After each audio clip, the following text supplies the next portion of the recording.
Our next guest is, in my opinion, the most important Jewish activist on Capitol Hill. His name is Morton Klein. He is the president of the ZOA, which is the Zionist Organization of America, which, by the way, is the longest, it's been around the longest since 1895.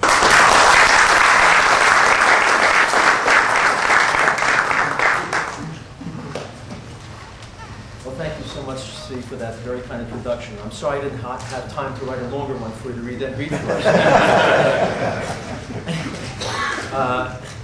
It's an honor to be with Congressman Franks, who I'm privileged to say speaks to the ZOA mission in Washington every year, and we're honored to have him with us here and with ZOA. Dr. Schussheim, the honored guest, ladies and gentlemen. I'm privileged to lend the name of the oldest and one of the largest prison groups in the U.S., the ZOA, to this important and holy cause, namely the Efrat organization. It's an exhilarating feeling for me to be a rational and pragmatic centrist, yet be able to say I am pro-choice, pro a real and explained choice for these Jewish Israeli women to have real alternatives to abortion, namely fully explaining the adoption alternative, financial aid to help them through this very confusing, sometimes frightening time for them. We constantly hear about the demographic challenge facing Israel, which, truth be told, is overstated. One way to fight this fear is accurate demographic research and telling the truth of the situation. The Arabs and many others say that there are 2.5 million Palestinian Arabs in Judea and Samaria and the West Bank. In fact, the real number is closer to 1.5 million. There are, of course, 1 million Arabs in Israel proper compared to 6 million Jewish Israelis. We must also understand that in the 42% of the land in the West Bank, Judea and Samaria, that Israel has given away, that's where 99% of the Palestinian Arabs live.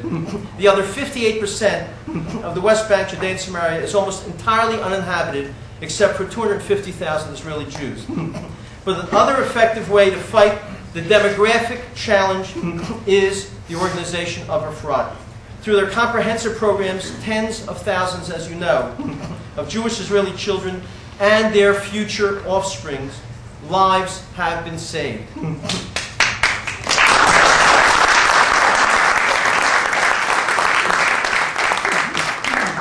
Islamic terrorists, most of whom are from Hamas and Mahmoud Abbas's Fatah, continue to murder innocent Jews. Mahmoud Abbas, the so-called moderate, still has a charter, the Fatah Charter, calling for Israel's destruction by terrorism.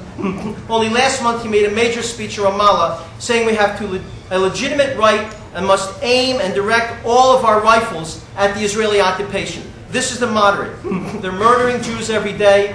There hasn't been as much terrorism that we have heard about because last year a major general in Israel told me 187 terrorist attacks were stopped by the effective efforts of the IDF.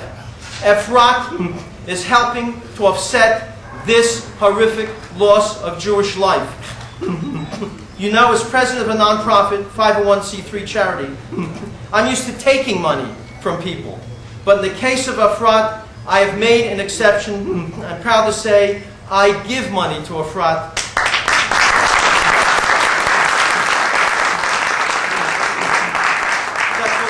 To an extraordinary extent, the dictum from the Talmud, one of our Jewish holy books, where it says, one who saves a life, it's as if he saved a whole world. Efrat, every month, every year, has saved many, many worlds, and I'm proud to be here with you today. Thank you very, very much.